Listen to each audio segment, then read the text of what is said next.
Good morning, it's Philip with RTX Honeybees. Today's build is going to be boxes. I need to build a minimum of 10 deeps, 10 mediums, and 4 Texas deeps. I probably need to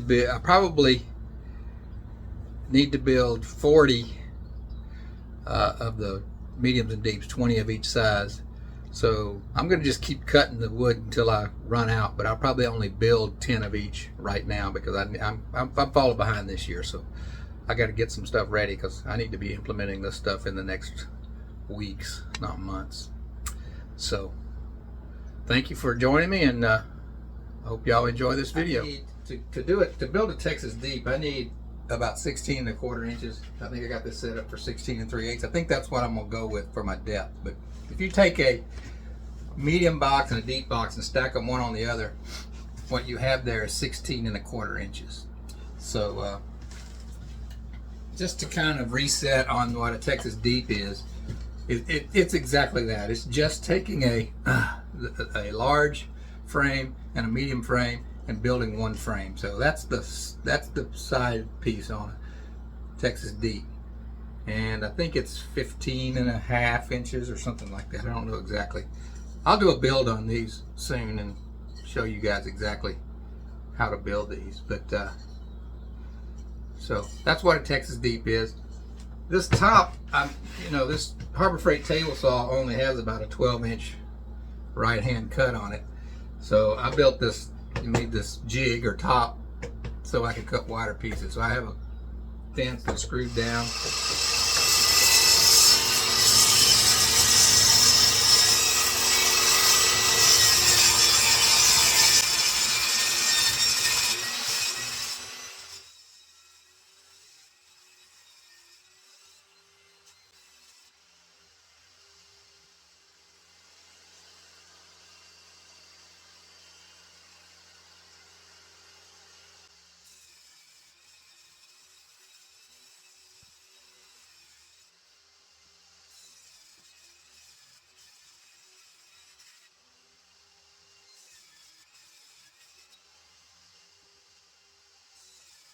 All right, while I got this set up on the saw, I run a central divider on some of my colonies, 3/8 of an inch, 1/4 inch, 3/8 of an inch. So I'm gonna scrounge around and find me some 3/8 inch and see if I can't rip that down so I can have it exactly the right width for my central dividers.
I started to edit this out of this video, but this was absolutely the most difficult time I've ever had setting a simple stop block for my miter saw.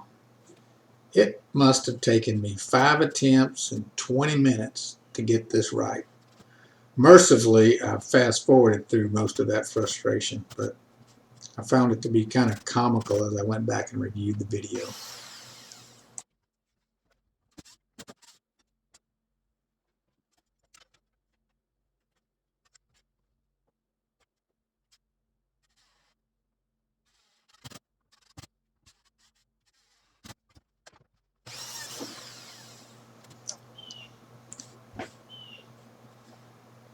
I put so many holes in this stop block that it started to split on me, so I had to actually get a whole new stop block.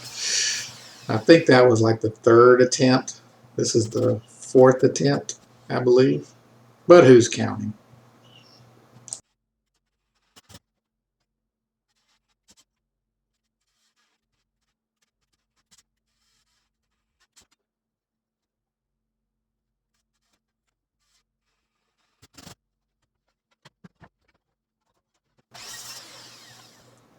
You're about to witness peak frustration.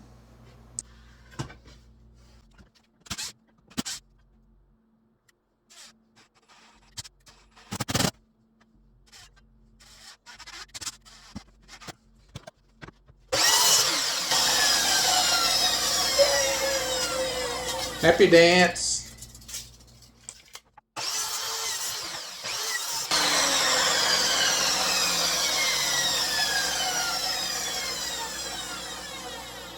I can't believe that I'm going to measure this again, but I was just so demoralized. But it's right, so now I can get to work.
One of the nice things about this box design is that I cut a rabbet on the ends and on the frame rest of the end pieces of the boxes. So I can just zip right on through this, cutting the same cut on 3 sides of the front and back ends. And this cut is the same for the all the depths that I have, the deeps, the mediums, the Texas deeps.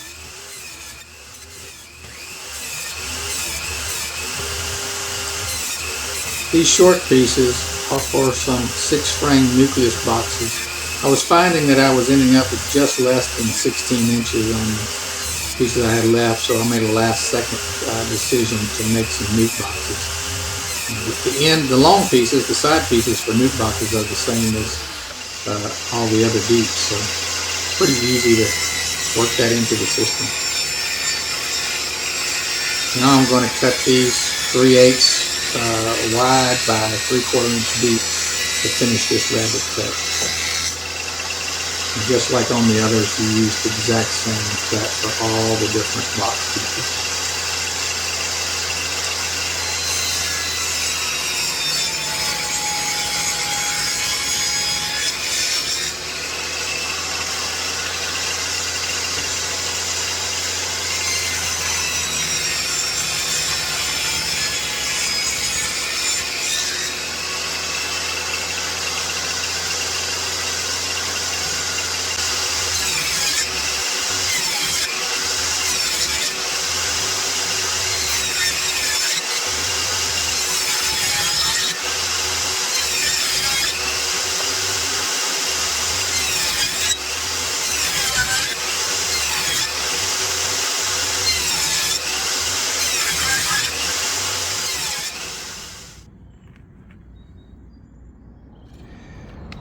morning. Continuing on with the box build this morning. I'm now cutting that groove in the center. What that allows me to do is to divide the box into two 5-frame nukes. So I don't have my table saw won't allow me to put a dado blade on it, so I'm doing this on my router table. So what I've done is I've built myself a little jig. I take these pieces, put right here, and then slide them through. It works pretty good if they're not too thick, but this one here is sticking a little bit, so I have to tap them a little bit with this rubber mallet. But I used to.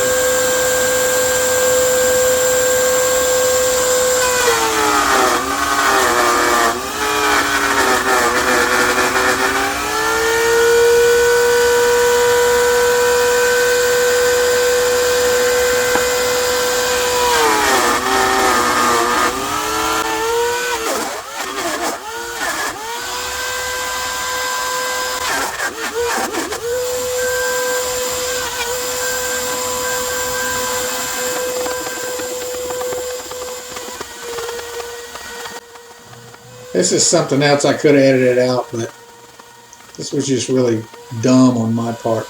I should have realized I shouldn't have to beat this piece of wood through the router table. Something was just not right about it.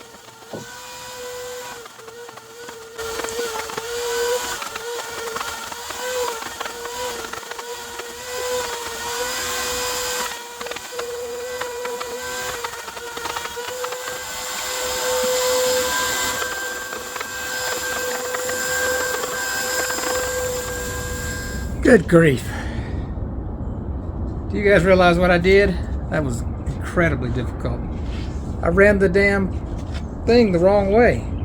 It's supposed to be going this way. Let's see if it fits that direction.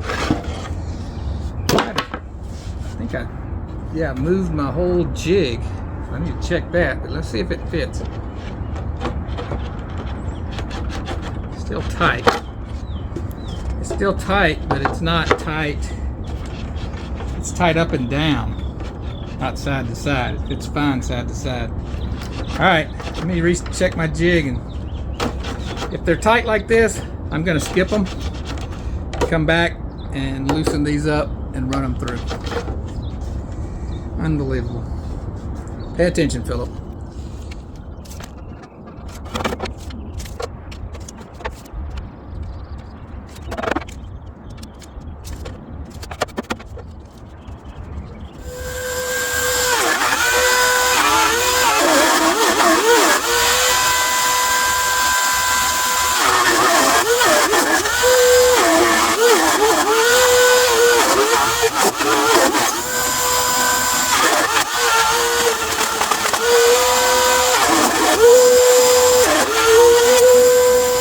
Okay, I got through almost all of them. There were some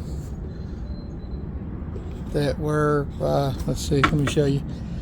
If they had trouble going through, it usually meant they were sticking too thick. They were thicker than this. I have a couple of sheets of cardboard, or heavy paper really is all it is, card stock, to try to give that clearance. But some of the plywood, you know, it's not a perfect thickness. So what I'm going to do now is I'm just going to raise these bars up so these thicker pieces, probably 10% of them, will go through easily.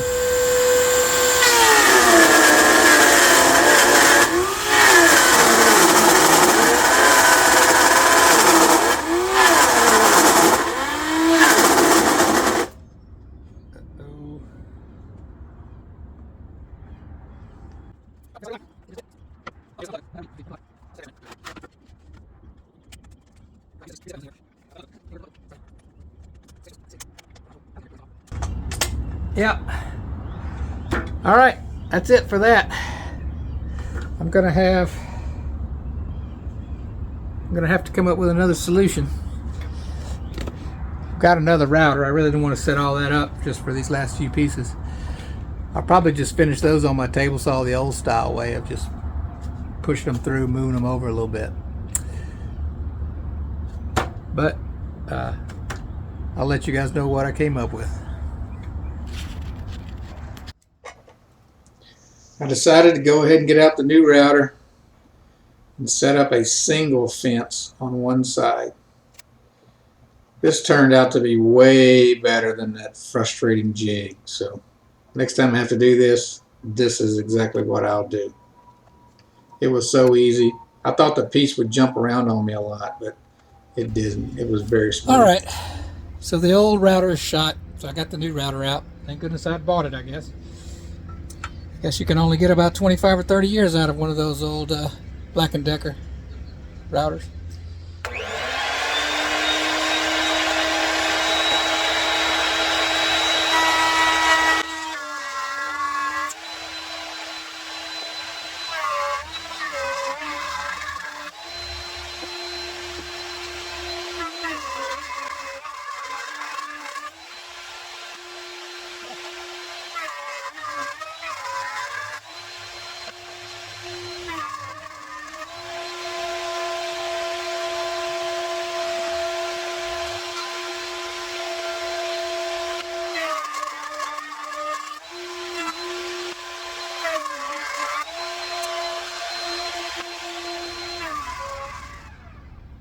All right, that's it for that step.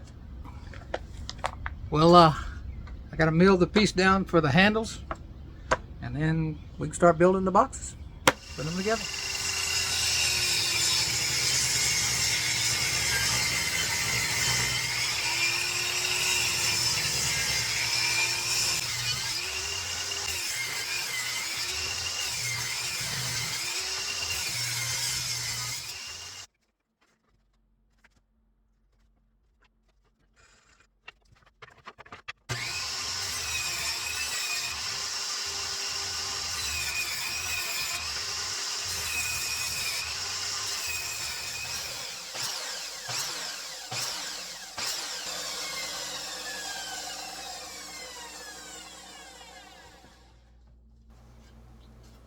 Finally, it's time to assemble the boxes.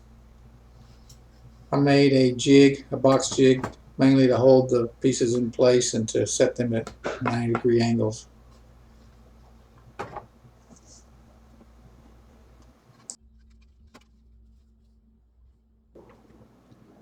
I glue all the joints and I staple them with 1/4 inch by 1.5 inch long staples.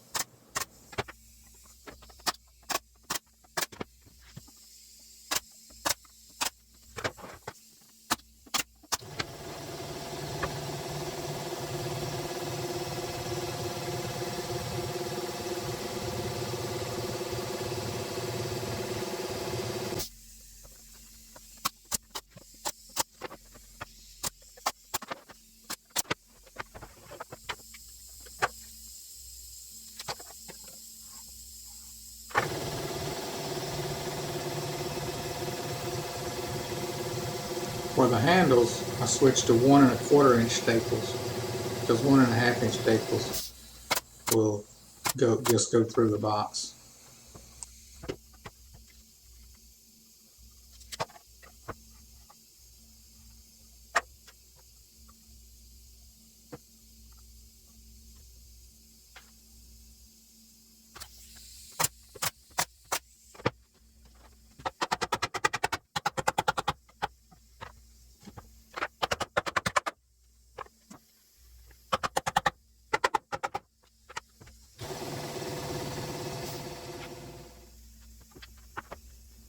Mainly for the purposes of this video, I'm assembling one of each size of the boxes that I'm making.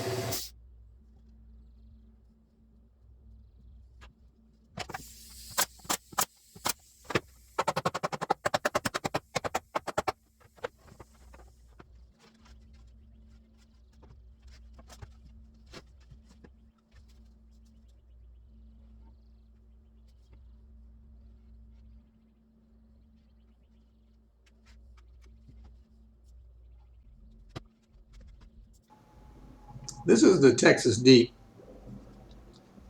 It takes a little more effort to keep these square and tight, straight because of their height.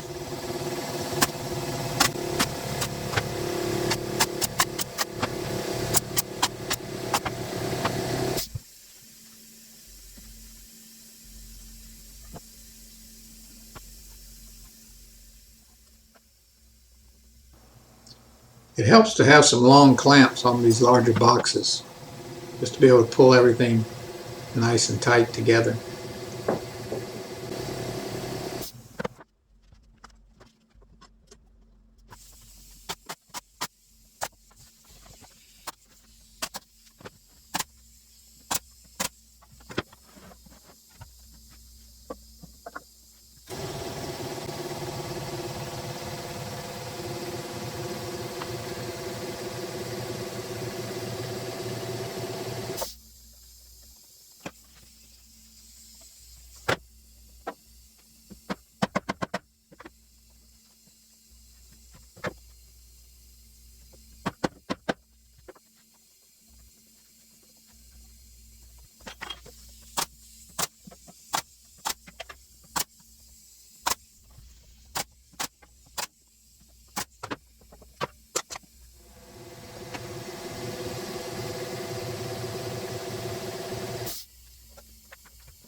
Right here I'm assembling one of the 6 frame nukes, so I'm not sure how the jig's going to work for this, but it ended up working fine.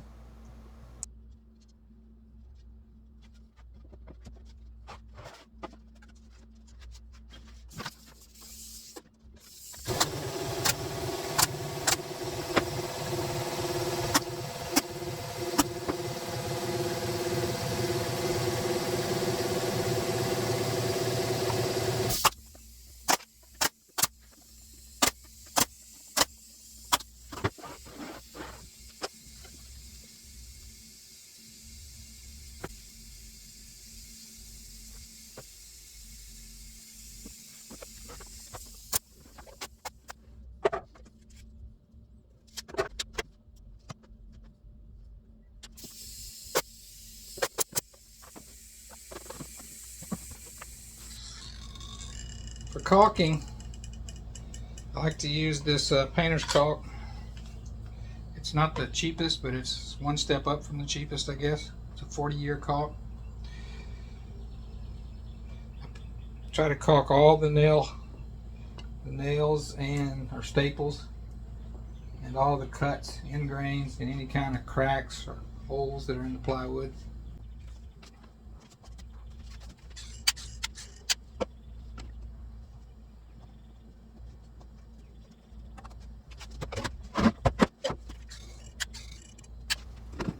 I don't have any direct evidence, but caulking the end grains like this, I believe, will help these boxes last about as long as solid wood boxes. I also paint the top and bottom edges, which I notice a lot of beekeepers don't do. That makes no sense to me, since that's really where the rot occurs on my boxes.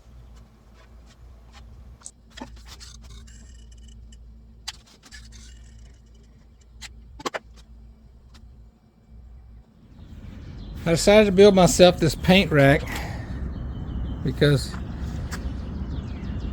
previously I had been setting stuff on top of just some wooden slats. But the thing that I didn't like too much about that is I would have to let the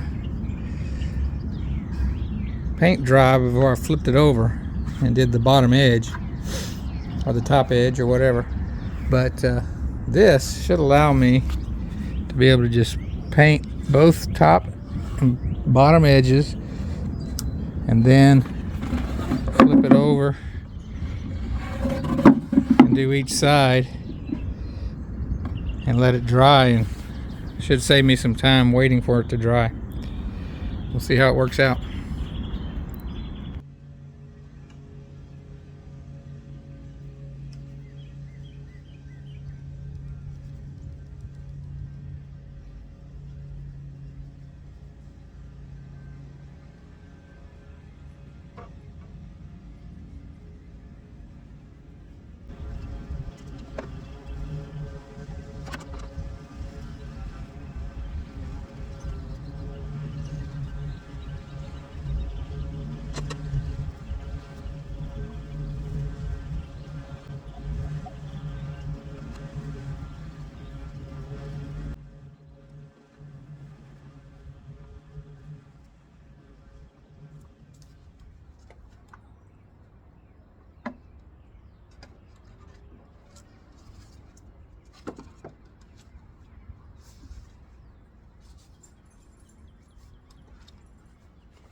a coat of primer on 8 of the boxes. I've got 4 more in the shed. Good morning. Y'all are watching me put the final coat of paint on these. I got home from work yesterday and didn't have a whole lot of time because I had a couple of meetings that started in about an hour, so I had to get out here and put a coat of paint on these so they could dry. I need to get the second coat on here before the rain gets here. We're looking at rain for the next 2 days, so that's what I'm going to do.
This painting rack is something I should have built a long time ago. This is a stencil font printed on a home computer. I'll take some spray adhesive and I'll mount it to some plastic sheets that are made for stenciling.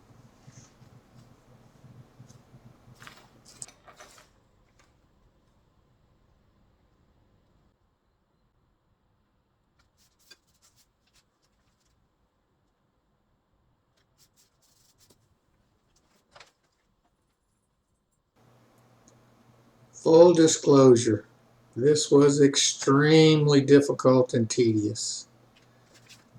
If I have to do this over again, I'm going to find someone or buy some kind of a cutter.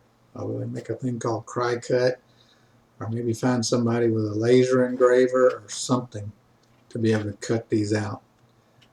This took me about 2 hours to accomplish, and it was extremely difficult. And don't worry, I skip a whole lot of this and fast forward through this entire painful process.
A little bit of water took care of that.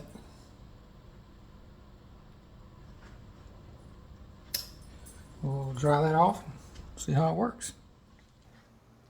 These lines I paint on my boxes help me to know that there is a dado in the center that will allow me to separate these into 2 5-frame newts.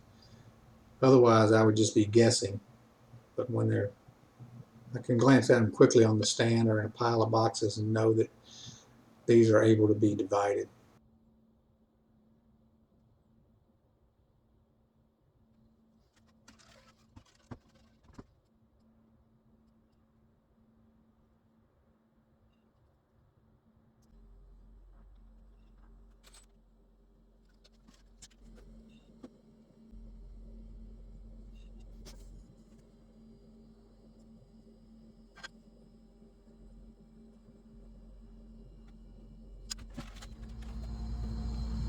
All right, this is the first attempt at my stenciling. I've got some little standoffs here, basically six layers of painter's tape. Hopefully it holds this off the surface so I don't get so much running. Put a little piece of tape right here to hold this little piece of the S. I think that this is a stiff bristled stenciling brush.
All right, guys, let's see what we did.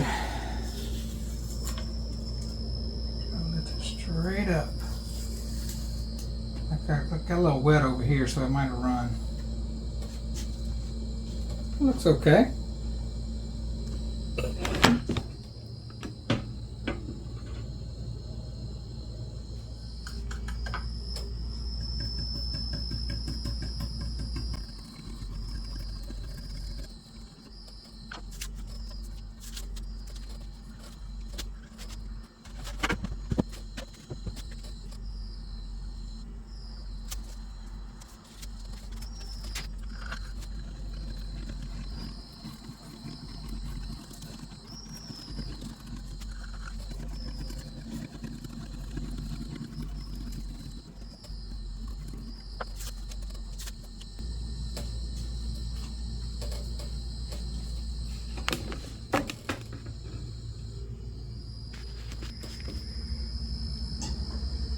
All right, they're all finished.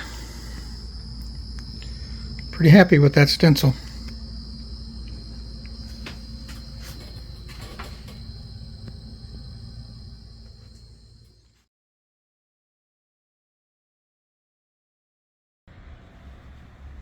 I put this in to show how that oil-based enamel and industrial paint really retards the water. Look how it's all beading up on that surface. Where the frame rests on these boxes, I do make a metal guard protector here. I make sure they're painted good and raining, so these are wet. But then I put, it's like a 30 gauge. I take a roll of 20-inch wide flashing, it's real dirty, and I cut them into 1-inch strips. And then I take this little break. This break will break on a 1-inch on one side and a 3/8 inch on the other. I use the 3/8 inch break.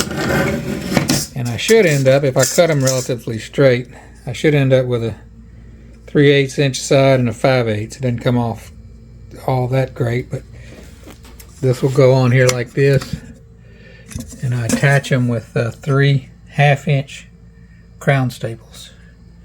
And that's pretty much it. Oh, To cut this metal, I use this tool I got from Harbor Freight. I forget what it's called exactly. There it is. Let's see if that'll focus for you. There it is. 18 gauge sheet metal shears. I've got some new metal shears, but I hadn't used them yet. But that's how I do that.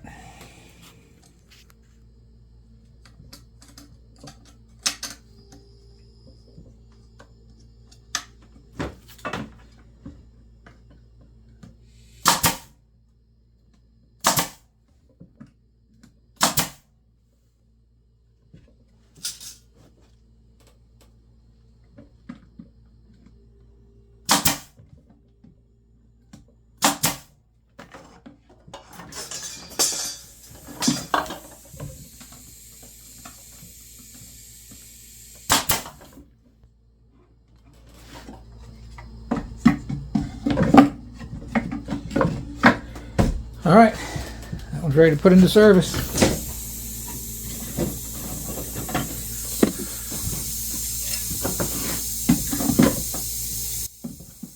This is a really long video, and I considered splitting it into 2 parts, but I finally decided not to. I really appreciate you all watching this, and I hope maybe you can get some ideas from it if you decide to build some of your own equipment. My next build video will be how I build the side or end bars for these frames, and the one after that will be how I build the top bars. Thank you for watching.